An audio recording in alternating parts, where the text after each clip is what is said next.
I told someone once, I said, every morning when I wake up, right, my single most important prayer, right, is I pray to not be convinced. Because there's something about being convinced. When you're convinced about something, you tend to have a very, very irrational adherence to what you think, what you think is right, or what you think the status quo is. That could be potentially unhealthy.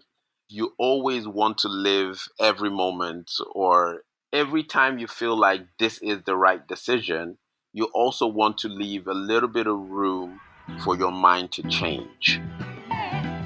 Welcome to Third Culture Africans, the lifestyle podcast for dreamers, thinkers, and doers. We celebrate artistry, share stories from those brave enough to create something and succeed, listen to diverse perspectives on African success, and those shifting the needle on culture. I'm Zeza Oriaki Sao, your host. On this week's episode of Third Culture Africans, my guest is Efe Edmund Olotu. He is a non-specific parallel entrepreneur who has had several careers in different industries, but has dedicated the last decade to technical solutions for the advancement of business and services in Africa, most importantly Nigeria, and emerging markets. I hope you enjoy this episode as much as I did sitting with Efe. And it comes in at a time where most businesses are having to rethink their place in the world. And listening to his career in digital products and solutions, I'm hoping will give some inspiration to anyone out there who is trying to brainstorm their way out of this pandemic that we're living through. Hi, Efe. Thank you for joining us on this week's episode of Third Culture Africans. It is an honor to have you on the show. Thank you very much, Zeza. Thank you. It seems odd, actually, interviewing someone I've known all my life, but I will try to do the interview justice, and hopefully you feel like I am able to do it justice without throwing in any childhood stories. We'll try our best not to embarrass ourselves on this podcast. I think that would be important, actually. I think one of the first things I said was, Ed, what do I call you? Do I call you Efe or do I call you Edmund? All of the above. So Efe, aka Edmund Olotu, founder of TechAdvance. And you say parallel entrepreneur, parallel and serial and multi, I think will be good words for that. I'll let you tell the audience more about, TechAdvance, and then we can delve into your journey so far, the work that you've been doing for years, et cetera, et cetera. Okay. So TechAdvance really is a payment infrastructure and digital financial services company. So we build technology that enables transactions, essentially. So on the payment side, on the digital financial services side, like digital banking, digital lending, digital savings. And we also play as well in the utility space. So mostly electricity utility through a subsidiary company called GPay. So we process electricity payments for customers and electricity companies in Nigeria. Nice. So basically everything digital. I'm hoping actually this episode would be great for anyone who's thinking about, digital or tech businesses. And also we'll talk about, your work in tech advancement or solutions for Africa a little later in the show. But what you didn't say, or what I missed actually in your intro, is you are also AKA Pajama CEO. Yes. So Pajama CEO really was kind of like my rebellion against the system. So when I started out in tech many years ago, 2009, really in Nigeria, tech in Nigeria. Yeah. It was still very, very stuffy, so you had to wear your tie. If you weren't wearing a suit, that respect just wasn't there, So like it wasn't about the content of what you were talking about. So it wasn't Silicon Valley, same t-shirts, no, same it wasn't. jeans. It wasn't at all. It wasn't at all. It was you had to look like a banker, right, to get any type of audience and stuff like that. So the moment I'd say we crossed the threshold from being judged by our appearance to being judged by what we're talking about, then I just fell back into the most comfortable version of myself. And that's just me in the most comfortable clothes ever, pajamas. So you were ahead of the curve there. Yeah. COVID hit and everyone's a pajama CEO now. Exactly. So I remember sometimes I had like, the MD of one of the largest insurance companies, and he came for a meeting in my office, and I walked in, and he was already sat there. So I walked in my. They weren't exactly pajamas. They were like red trousers and a t-shirt and a pair of Havaiana flip-flops. And so I sat down and I was like, good morning. My name is Edmund. And you could just look at his face, and he was just still. Was he trying to order a tea or coffee with you at that point? Exactly. He was looking. He was like, he wasn't sure. So he was like, so I was like, yeah, it's me. Like, can we start? Type thing. And he's like, you're the CEO. I'm like, yes, I am. He's like, oh my God. So after a while, he was like, you know what? His son was about to start university in Canada, and he was like, after the meeting, he was like, I really enjoyed this meeting. My son wants to do tech. He keeps talking about tech, software design, coding, and all of this. And I've always been on the fence, but after just sitting with you and hearing you and just seeing you, how casual you are and it's everything. Possible. It's not useless for playing video games. Exactly. So he was like, so I was like, okay, if I'm able to change just one mind, Yeah. It's a good thing, So I hope he went back and told his son to go ahead and be a software developer and everything else, and dress how you want. Yeah. You don't have to wear a suit to be able to make sense and stuff like that. So yeah, that's I feel like 2009, I started like Malay then. And I think what people perhaps don't appreciate today is that we didn't have, entrepreneurship wasn't cool, man. It wasn't. It was what people who were failing at life did, or that was the perception at the time. And it was a hobby that you were trying to validate by not doing anything. Exactly. Like I tell people, entrepreneurship for me started when I had applied for so many jobs, then in uni. So then it was uni in England, and at the year of graduation, you get this. We will get to your CV now. Mechanical engineer, University of Nottingham Business School, Harvard. It wasn't all glory, So in your final year, you get this book, and it had literally all the companies in the UK, in the book, and you start applying for jobs. So you go from investment banking, mechanical engineering. You're looking for graduate programs. Yeah. So I applied for. I must have applied for all of them. And in one day, I just went to my mailbox, and I had like this huge chunk of mail. So I was like, definitely something has come through for me. And I opened all of them, and I think there were 14 in total, and I got 14 rejection letters. So I was just like, okay, this is the pace. Then we better start thinking about something else to do with our life, right? And that was it, really. But now you have people who can get the best jobs possible, right? And I'm speaking generally, not just Nigeria, around the world. And they still opt for entrepreneurship. And that wasn't the case back then, right? Especially for young entrepreneurs. Maybe for me too, right? Yeah. It was the same story. I think it was no one would hire me, so you hire yourself. Yeah, exactly. So thank God it kind of like worked out. Kinda. So did you just say thank God? Yeah, I did. Because it could have gone completely sour, but here we are. Yeah, totally. Yeah. This podcast is sponsored by Malay Natural Science. Malay's products are inspired by the rich landscapes, alluring scents, and ancient wisdom of Africa. Their luxurious fragrance and body care range balances 100% natural active ingredients and scientifically proven formulas to heal, protect, and pamper your skin. Malay ships worldwide, and you can buy their products at maleeonline.com. They also offer a free sample if you'd like to try. So I think, I kind of jumped into CV reading A Very Good African Child. You read all your books, got all the certificates, but somehow within that, you've always sort of, entrepreneurship was always something you invested your time into. I feel like I remember a summer, I feel like you spent some time with us that summer and you had an idea that you were still I think you were in Manchester at the time, and you and your friends were doing something. And I think that was the first time I remember you, I guess, speaking on entrepreneurship Yeah. in that way.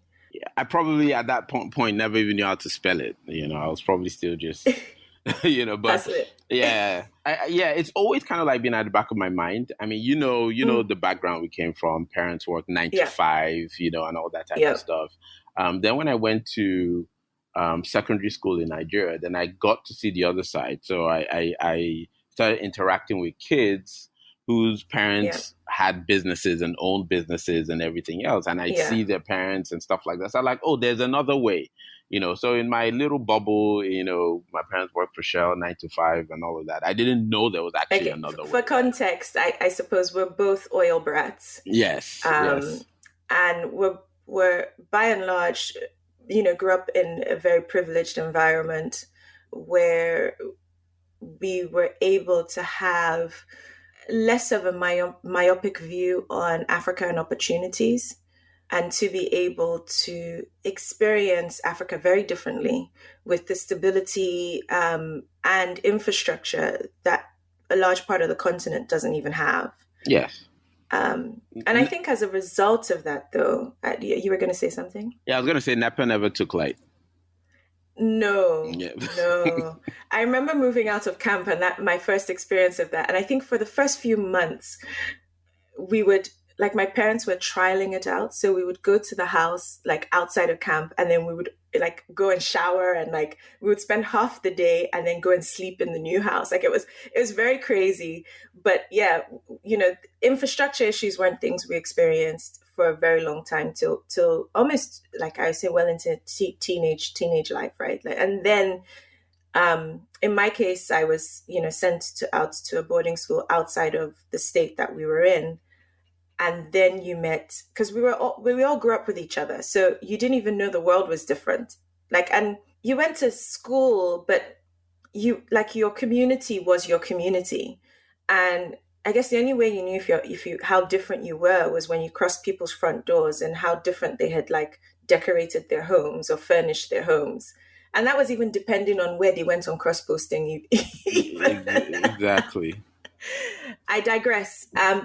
But context being that the start was one of clear stability and a system that worked, a system that meant, if you studied hard, got great grades, you had the opportunity of getting a stable, safe job that gave you a great lifestyle. So then digressing from that pathway was kind of like strange to a lot of people, right? Because even my own parents were like, why would you want to like just go life on your own, why wouldn't you just want to come back and get a job and, work in a bank or work in, telecoms company or work in an oil company or something.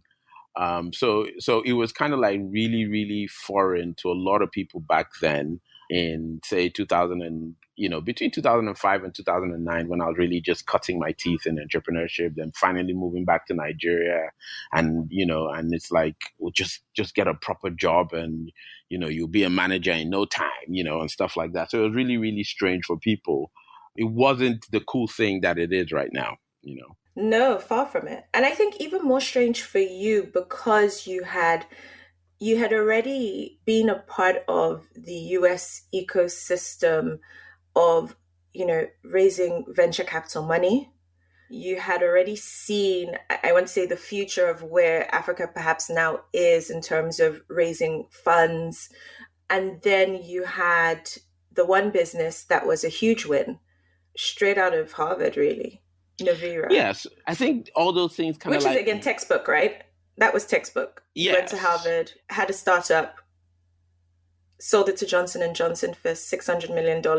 So it sounds textbook, but I'm Bill trying and to. Melinda Gates Foundation Award. Yeah, well, I know it sounds textbook now in hindsight, but I remember all the sleepless nights, and I remember, all the stress, and I don't want to go into like a lot of the negativity of it, but I can remember those days when we stand in front of VCs and they look at me and my co-founder, and I was, Nigerian immigrant, he was Pakistani immigrant, and they'll look at us like, boys in their 20s, like, what do you guys know about HIV? What the hell are you talking about? Who's the professor who developed this? And we'll be like, it's us. They're like, no, there must be a professor. We're like, no. They're like, you guys are Harvard. There must be a lab. There must be a professor. This must be licensed from the Harvard lab. And you're like, no, it's us. Up until the point where we had to actually go get ourselves a professor. We're like, you know what, let's go get a professor that at least, like we could just put his name on the slides so that they'll believe, we're responsible for this technology. So it wasn't quite textbook, so to speak, because in that era and even now, most of the people who discover, novel drugs for diseases are long-term PhD scientists or professors and stuff like that. They Doctors, weren't, doctors. They weren't specialists, young. Yeah. Yes, they weren't young. They weren't young students, in their 20s at Harvard, right? So it wasn't quite textbook, so to speak, but nonetheless. Or young immigrant people either. Yes. It made me a little bit of color, right? Yeah. So, I suffered through all of that, and I was like, you know what? It's going to be so much easier the second time round. I'm going to come to Nigeria where everyone's my color, blah, blah, blah, blah. And, what I've done would resonate, and it'll be so much easier the second time round. And I moved back to Nigeria with a lot of naivety, and like you said, hot slap for many years. But yeah, still, I won't trade the experience for anything else. It'd definitely be more exciting than having a job. So I guess a running theme for you is digital products. So post Novira, antiviral drug discovery. In the US, great accolades. You have a great acquisition under your belt. You move to Nigeria, and then there's high television. Yes. And then it's digital satellite TV, the first platform in Africa to have basically pay-per-view TV decoder systems. How do you go from where you were and then digital products? Because it'd have been a no-brainer to continue down the health solutions, right? It would have been, but I moved to Nigeria, and I think for me, really, I've never really been sector specific, so I've always been attracted to solving like big problems, right? So when I moved to Nigeria, I was ready to set up my my payments company and digital payment infrastructure and stuff.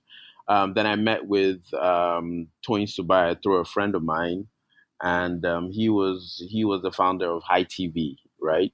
And I sat with him for probably all of 30 minutes, and I keyed into his vision. So he was another guy who was trying to solve a very, very big problem himself, and it was exciting. It was great, and I thought, you know what?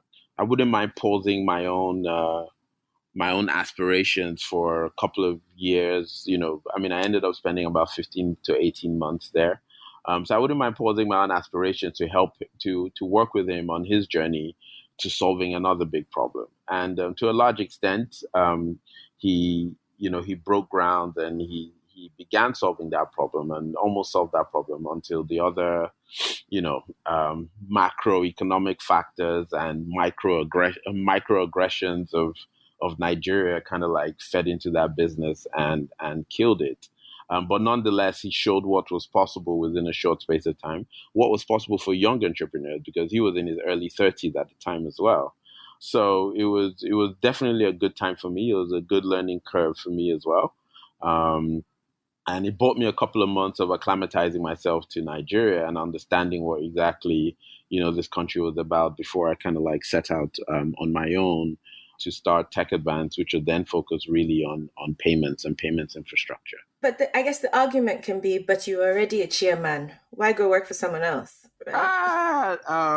To be fair, I wasn't a chairman at that time, right? So I had just, the investors had come into my into my business. I'm still not a chairman now, but anyway, the investors, Chairman. the investors, Hey, the CEO. investors, the investors that come into my business in the States, and Yeah. yes, we won the Bill and Melinda Gates Foundation grants, and I moved back to Nigeria, but we hadn't had an exit, right? So without an exit, you're not out of the woodwork, right? So I know it's nowadays you just hear, oh, people have raised 10 million, 20 million, 30 million, and people think that they have access to that cash. That cash is in their back pocket. No, it's not. That's the money you're going to spend building the business. You're going to earn a salary like every other person, and you're going to build that. You probably earn less than people in your company at that point in time Yep. until Preach. you exit. And when you exit is when you finally receive some kind of like bulk remuneration for your years of hard work and risk taking. So that's kind of like how it was. So I moved back to Nigeria. I did have some capital that I could have spent immediately starting my own company. But I decided to, cut my teeth with somebody else, learn, understand the lay of the land. I moved to Lagos. I'd never ever lived in Lagos. The only I'd come to Lagos 3 times prior. 2 times was to visit my uncle who lived in Lagos, and the third time was to fly out of Lagos. Connecting flights. So I didn't know nothing about Lagos. So I was like, you just come in, you're just going to start your own business with your money. You probably lose that money in 1 month, so better to kind of like understand. And that's what I did. I was there and I learned. I learned a lot. I learned a lot about especially the softer things, right? You see a lot of the microaggression. For young entrepreneurs and everything, and it was good to kind of like witness that, essentially on somebody else's dime. So let me not say it was good, but it was important, to witness that and see all those things before I set out by myself. And then the SuperGeeks. Yes. So SuperGeeks was another, foray. It was No brainer, really. It seemed After like sales support for consumer electronics. There's no Apple Care. There's no aftercare. It always seems like a no-brainer until you start. So to us, it was a no-brainer. We're like, why do people have to travel all the way to Sakatinubu to do this? And they can't. Why it should happen at the doorstep and blah, blah, blah, blah. And, on paper, it all sounded good and great. And we started out all right. Then, somewhere along the line, we realized that with 2 things. One, the vast majority of Nigerians don't actually have as many, aftercare products that we think they do, right? What they really have most of the time is just mobile phones, right? And a mobile phone is literally an extension of people's like fingers in Nigeria. It's how they work, it's how they play, it's how they socialize, it's how they do everything. So if you're trying to repair someone's phone and you can't repair it in 30 minutes, forget about it. Right. And we just didn't have the structures to repair it in 30 minutes. So in Sakatinubu, for example, there's one, big guy that buys all the phone screens. So the new iPhone comes out, he goes to China or wherever, and he buys like billions of naira worth of iPhone screens, brings it into Sakatinubu in record time, distributes it among the people who repair phones, such that if you go to Sakatinubu to repair your phone, they will change your screen right there and there in front of you. For us, that was more distributed. If you come to us to repair your phone, we'd have to take your phone off you. Then we'd have to go find the screens that match your phone, right? Because we don't have the critical mass like those guys had, right? And then we'd have to travel back from Sakatinubu to our location, then repair your phone. And that took time. And people were like, no, if it's going to take me that much time, then I'm just going to go to Sakatinubu. So that was the first thing. So we then realized that if we had to replicate the Sakatinubu model, then distribution, logistics, it just became, quite a huge expense. And at the point where we're about to dive into it properly, then the dollar versus the naira grew from, I think it was that was the period it grew from 170 or 220 or so to almost 500. Right. And immediately just killed our business model. It killed our business model. It eroded our cash runway overnight and everything. And what was a damn good idea on paper, we were forced to kind of like close shop. So, yes. So that's Nigeria. And that's the perils of entrepreneurship. Some are good. and some you think will be good just end up being different. So Yeah. And then you decide you're going to become a miner. yes, I did. Just somebody better knock me upside my head the next time the next time I decide to do something that adventurous. So yeah, it was at the tail end of Ebola, and I realized that a lot of the mining companies and miners had left Sierra Leone and Liberia, and I thought it was an opportunity. And indeed it was, to be fair. But when I got into it, I just realized that line of work just didn't suit my DNA, right? So we went into Sierra Leone and Liberia. We gained some mining acreage, alongside our partners, and we invested the money in buying all the equipment, shipped everything in there, and I spent close to 6 months in the bush of Connaught, which is like 6-7 hours away from Freetown in Sierra Leone. Deep inside the bush in the mining villages and everything. And after a while, I was like, listen, am I really going to do this? Like, is this what I really want to do? Am I going to spend 6 months at a time doing this? And then I just started thinking about scalability. Sometimes it just hits you and you're like, okay, so how many mining companies are as big as tech companies, right? I mean, at the end of the day, they invest all this money and everything, but truly, if you're not De Beers or one or two of others, you can't compete with the tech companies at the end of the day, from a valuation perspective, a risk perspective, everything. Plus the fact that okay, I've done 6 months in the bush of Connaught. Am I going to spend another 6 months in this bush? Like, it was uncomfortable. It wasn't what I thought it would be. It was good. It was good because I needed out of Nigeria and just to clear my head. And there was no better way to do it than just literally living the most basic life possible in the bushes somewhere, mining diamonds and mining gold, and it was, to be fair, it was very exciting, right? So beyond all of this, there's something to be said when you find a diamond. Like, it's literally like a rush. And we found many of those. So there were many days of good times and screaming and shouting when the diamond comes out and stuff like that. But yeah, generally I was like, yeah, this is not what I want to do for the rest of my life. So I came back to tech. But it helped me refine the type of businesses I knew I wanted to spend my life, building. And I just realized that those type of businesses weren't one of them. And then you finally do GPay, right? You finally start to really invest your time and resources into, I guess, what now has become your calling, right? So Yeah, tech solutions or tech advancements for Africa. that's right. Yeah. So yes, I came back at this point. So I had my brain reset, so to speak. So I started putting more of my effort into making sure that the business is successful, gaining more clients, and then really investing in building out digital solutions. So we started in utilities, and from what we're doing in utilities, started building out our payment infrastructure, getting the licenses we needed, building out digital banking platforms, payment platforms, and that's kind of like what we're doing now. And really, the mission of TechAdvance now is really exporting those technologies to other emerging markets and finding partners in emerging markets and delivering those technologies to them. So yeah, since then it's been good times. Do you feel like, I guess, especially now with COVID, right? Before we went on, we were talking about like what's happening with my business and in business in general.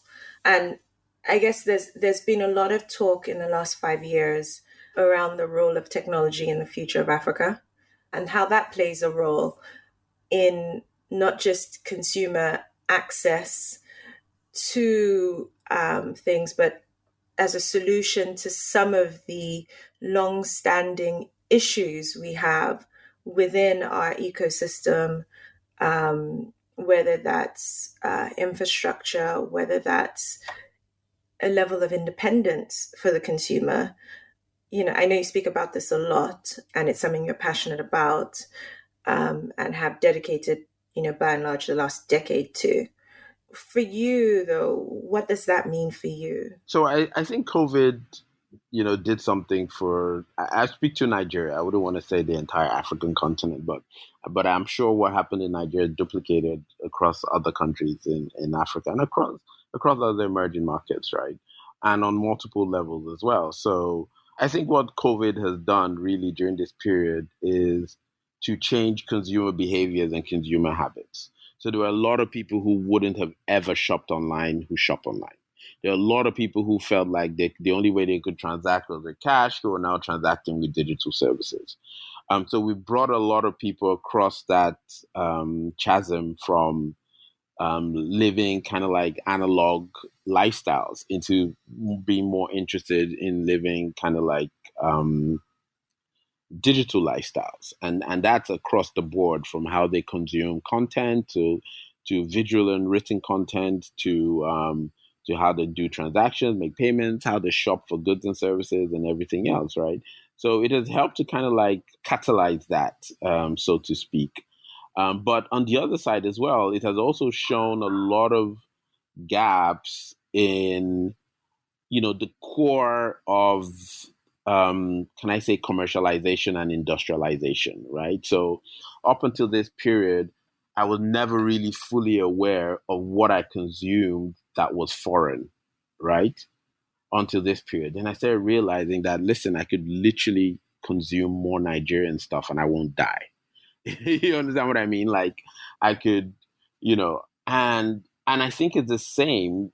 If people need to look, so kind of like take a step back and say, what does this also mean for not just digitization, but also industrialization? What can I be producing that I know a lot of Nigerians are going to buy, beyond, digital services and digital products, or leveraging the new digital the new play towards digital infrastructure and digital transactions to be able to sell or distribute, industrialized goods, So yeah, I hope people are thinking, because this period, clearly revealed so many gaps, and gaps always, would remain opportunities to the right people. Yeah, I think every business, every sector, we're all learning as this is evolving.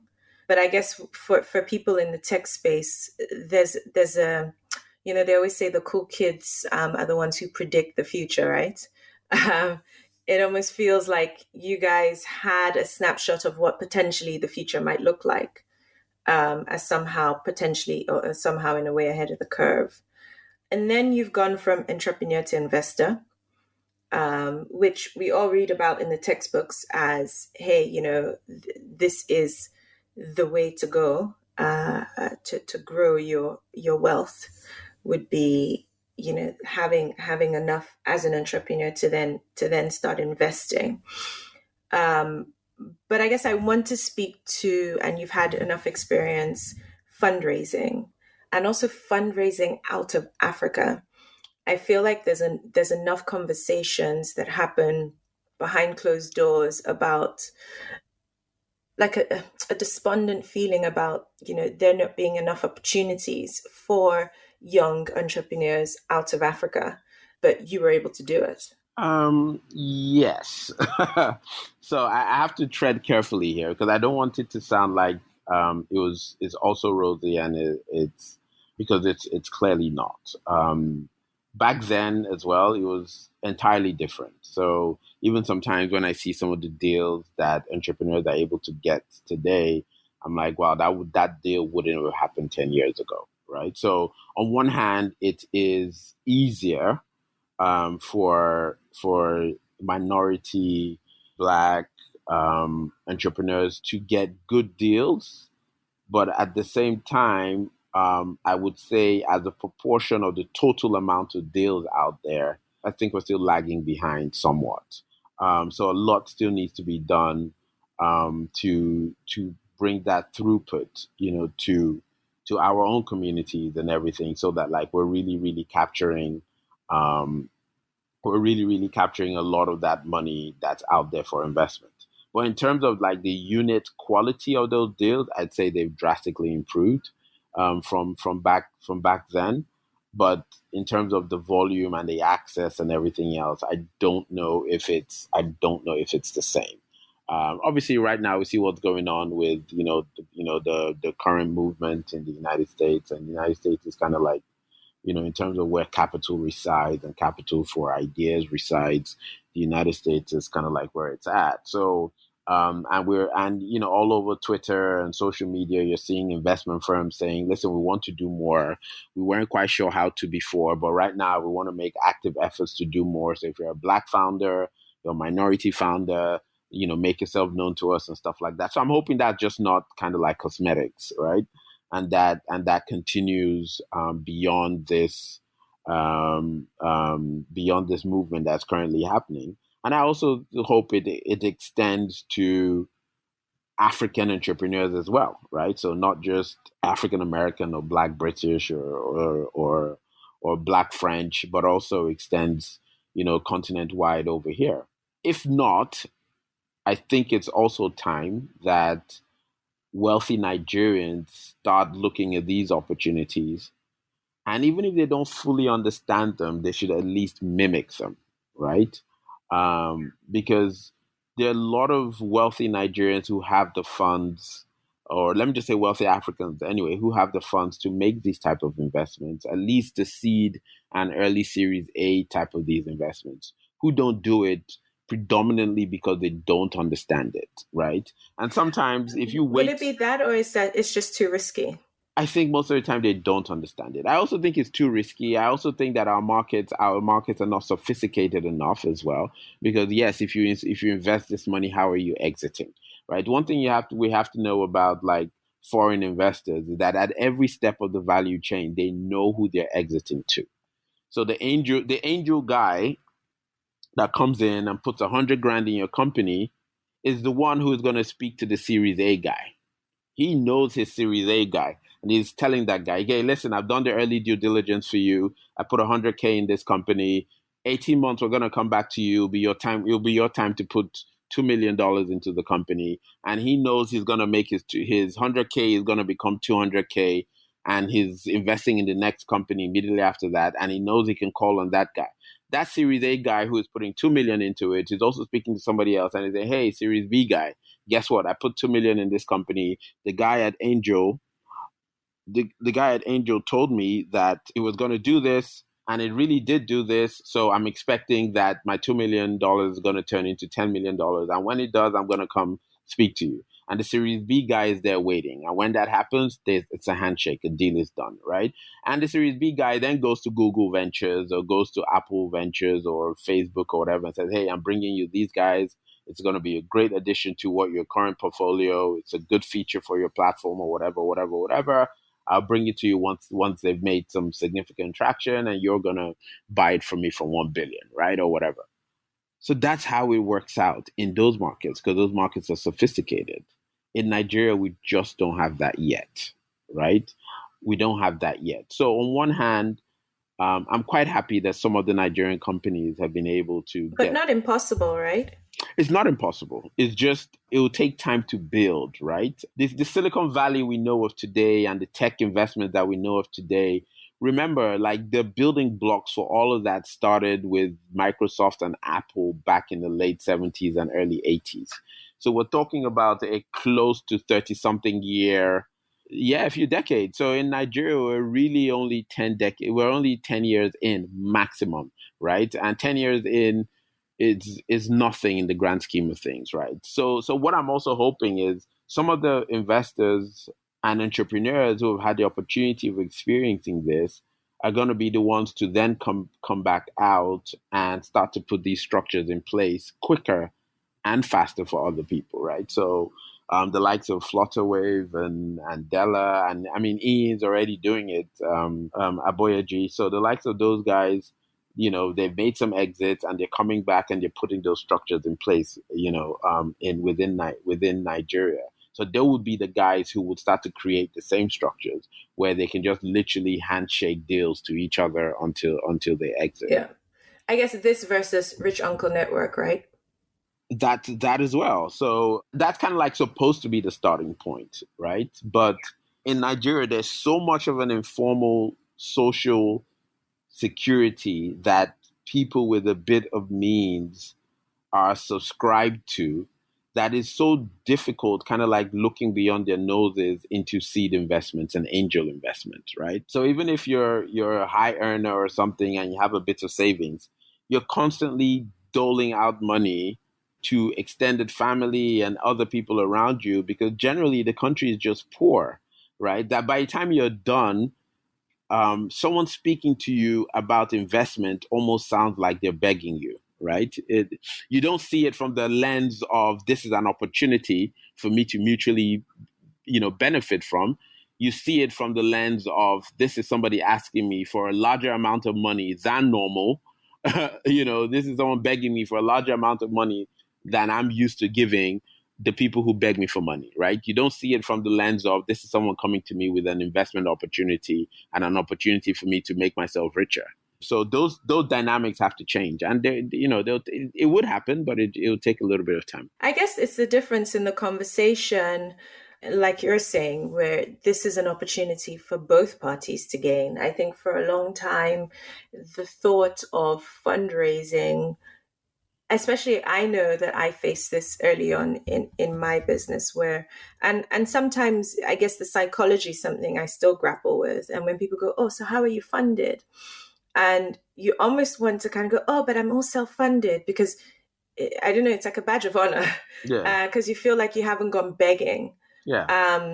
And in so many ways, whether you're self-funded or your business has grown organically or whether you've raised money, as an entrepreneur, there's a level of begging that happens that you can't escape. Yeah, there is. And to be fair, there shouldn't be, right? Because I can't beg you for money and give you returns at the same time. It doesn't sit well, right? If I'm begging you for the money, then you better be not expecting any returns. I can't beg you for money, then now deliver to you, splendid returns, right? At that point, you should be begging me to collect your returns if I had to beg you for the money. But that is what it is because the dynamics of power lies in the hands of those with the cash. So yes, some begging has to happen, and it's just what it is. But there are also times where I know further down the chain, by the time you get to Series B, Series C, and the company is looking amazing, I know of certain situations where investors are the ones begging to get in on the transaction because at that point they know it's a clear exit to, say, Visa or MasterCard or somewhere else. So they're now begging to get in because they know they're going to make some returns. So yeah, at some point it switches, but early on the dynamics of power lies in the hands of the guys with money. And yes, so there is some begging that just has to happen. You shared something a while ago which had to do with, I really don't like the word pivoting, but very much a mindset around entrepreneurship, which is you're allowed to change your mind with new and relevant information. You don't have to be married to the original idea in the way that it's a noose around your neck. Definitely. I told someone once, I said, every morning when I wake up, right, my single most important prayer, right, is I pray to not be convinced. Because there's something about being convinced. When you're convinced about something, you tend to have a very, very irrational adherence to what you think, what you think is right or what you think the status quo is. That could be potentially unhealthy. You always want to live every moment or every time you feel like this is the right decision, you also want to leave a little bit of room for your mind to change. And a lot of people start out and not start out like that. They're really, really convinced about something to the point where when the data shows them that it's something else, they can't, extricate themselves from their own line of thought and their own line of actions. And that is very, very, it's very dangerous, right? And that's why nowadays, if you see the importance of data analytics and data science and that type of stuff, is coming to the fore because data allows you, data leads to information, information leads to new knowledge, right? So the data fundamentally allows you begin to change your mind. And so it's very, very important that you're able to pivot. It's very, very important that you're able to change your mind. And it's one of the key things that certain investors, look for as well. They're looking at an entrepreneur and they're saying, yes, we want you to be sure that this is the business you want to do. But at the same time, we want to also be confident that the moment the data tells you otherwise, that you would pivot in a bid to kind of like save the company or in the bid to preserve your resources and stuff like that. So yeah, being able to kind of like look at data, look at new information and change your mind is extremely, extremely important. Not just in tech or in business or in life in general. It's very important. I think there's something about constantly improving, constantly investing the time and also not being afraid to try other things, right? And not being afraid to try things, which leads me into your influencing with Glenfiddich. I thought that was interesting. And then the deep sea diving, classic car restoring, and your passion for art. So those are kind of like the other the other side of me that kind of like stops me from losing my mind. So yes, I was approached through a very good friend of mine, Bidemi. So she approached me and she was like, "Hey, guess what? Glenfiddich is doing this campaign. I think you're kind of like interesting, and I would just like to put your profile forward. No promises, and let's see what they say." And somehow, I mean, she must have called me like 2, 3 weeks later, and I was like, "Oh, you're calling me to tell me that I'm not a celebrity, right? So they're obviously not gonna care." And she was like, "No, actually, quite the opposite. That they're interested in doing this with you." So it was extreme. It was so much fun, and we kind of like had like a blank canvas. So like, okay, what do you want to do? What stuff that you wouldn't ordinarily do, you'd be afraid of doing, and everything else. And so I had to pick two. So two things I'm like morbidly afraid of, up in the sky, and I'm morbidly afraid of so far below water level, right? So I'm like, which one do I pick? Like, so now which one do I conquer? Do I conquer below water surface level, or do I conquer, up in the sky? And I was like, yeah, I think I'll go for I'll go for below water. So I decided rather than maybe jump out of a plane or bungee jumping or something, I'd rather do, diving. And we kind of like had a blank canvas to kind of like pick where in the world we wanted to do it. And obviously with restrictions with Nigerian passports and everything, Costa Rica was one of the few places I could go because I had an American visa, and an American visa allows you in Costa Rica. And, it was the most amazing experience of my life. I keep telling people, I'm like, no matter what beauty you've seen, on Earth, it's nothing compared to what you see below sea level, right? Yeah, it's absolutely beautiful down there. And I believe everybody in the world should experience it at least once. It gives you a newfound respect for just creation and evolution and biology and everything, and also what the human body can do and what the human body can adapt to. I went through many trials in my training to be able to do it, being able to take off your mask underwater and not choke to death, and, just the fear of literally choking and drowning, when you take off your mask, but having to do it like, 40 feet below sea level. It was a crazy mental, physical test, but it was for a good cause, and hopefully I can say I contributed to Glenfiddich, gaining some traction within the Nigerian market. So it worked out. It worked out well, and yes, I do like art. It's one of those things where if you can't be an artist, then you kind of like just consume art. So yeah, I know for a fact I can't even paint the sun, or anything. But I have a deep appreciation for people who can just put their imagination on paper, or put their imagination on pour out their imagination on a sculpture or something like that. So where I can consume it, I do, and hopefully it's also another way of kind of like exposing another facet of Nigerian creativity to the world.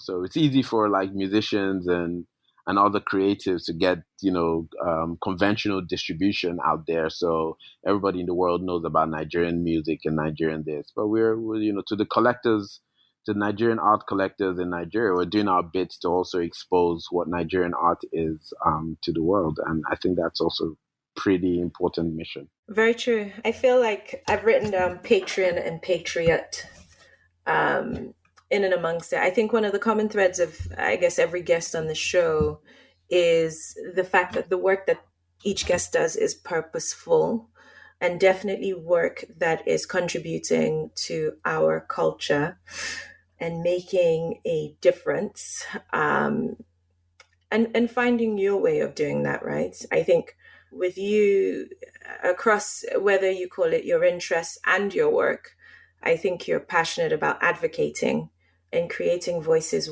for people who sometimes seldomly have them. There's a part of the show where I get the guest to share their full names, in the hopes of touching up on, I guess, an experience or remembering how badly your name has been called to you in the past. Wow. So to be fair, right, I've kind of like been lucky. My name hasn't really been butchered to the extent that, in fact, my name gets butchered more in Nigeria than anywhere else too. Especially, living in Lagos. So my full name is Efe Edmund Olotu. So when I was growing up, I wasn't really called Efe. I was called Efe, right? And Efe means wealth. So when I was doing my baptism as a Catholic, I chose a Christian name that meant wealth. So Edmund also means wealth. So it was easy for me to kind of like adapt to the two, Efe was just easy. So even when I was in England, when I tell people my name is Efe, they'll be like, Efe Club, Efe Cup. I'll be like, yeah, just like that. So I was like, just like that. So it was easy for them because they're just like FA Cup. So FA was easy for them too. So at least it didn't get as butchered as maybe if I had led with Ibod FA. But nobody even called me that. Even my parents never called me Ibod FA, right? So I didn't even remember you being called Ibod FA. I didn't even know that was the full. I didn't even know that was the full version. That was the full version, But now it's so funny. Like now, I've made a pact to myself that, anywhere I have to say my name, I say it. Like if you butcher it, I'll correct you until you get it right. Our names are important. It's not like, early days, and I'm glad a lot of us have kind of like grown out of that. So it's something that I know we're not imparting, to our own children and stuff like that is, our names are what our names are. You will pronounce it. Like that's what it is. You're just gonna have to learn how to pronounce it. So there's a lot of pride in the names that we're given, especially coming from where we're from in Nigeria, from Benin, those states. Those names have deep meaning, and it's important that people recognize those meanings. And yes, obviously I'm sure when a lot of us were younger, we're like, okay, let's make it easy for them. Call me Edmund instead. If FA becomes difficult and then people call you Edmund, then your nickname just kind of like takes over as well. But, now that we've kind of like, we have a different, I say different because I'm not going to say we didn't have a sense of pride in ourselves back then, we did. But now that we have a different one, one that kind of like stems from a little bit of an I don't give a F attitude, you would pronounce my name. I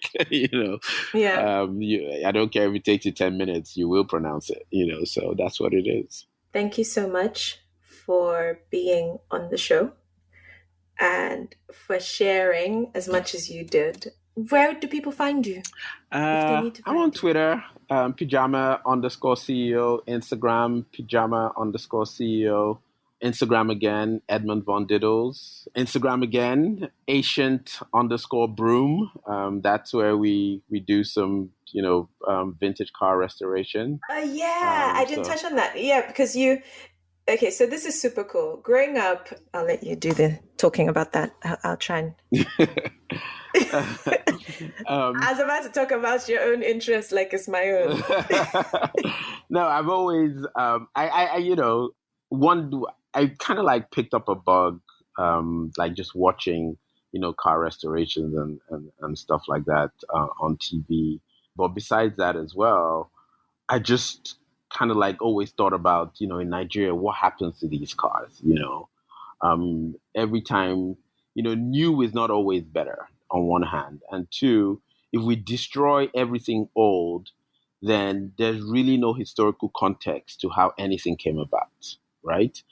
So if people can't look back and say, what cars were they driving in the 60s, in the 70s, in the 80s, in the 90s, in the whatever, then people just redefine your own history for you, right? They will tell you that the cars they started driving in Nigeria came in the 90s, and you will have no way of saying, no, actually, that's a lie. There were cars in the 50s. So I thought about that, and I thought, any opportunity I get to preserve these cars, it's something that I wanted to do. So, and luckily for me, people call me and say, hey, I'm in Egbeda, there's a car here that I think you should see. And I go and I see it, and I talk to the owner, and I'm like, listen, this car is just going to sit here, get rusty and degrade into the ground or whatever. Give it to me. And they do, and I've been able to collect a couple of, vintage cars, and, in my spare time working with, some mechanics that share the same vision, or able to kind of like gradually bring them back to life. And it's there for like people to see and people to witness and be like, oh, wow, cool. So back then in the day,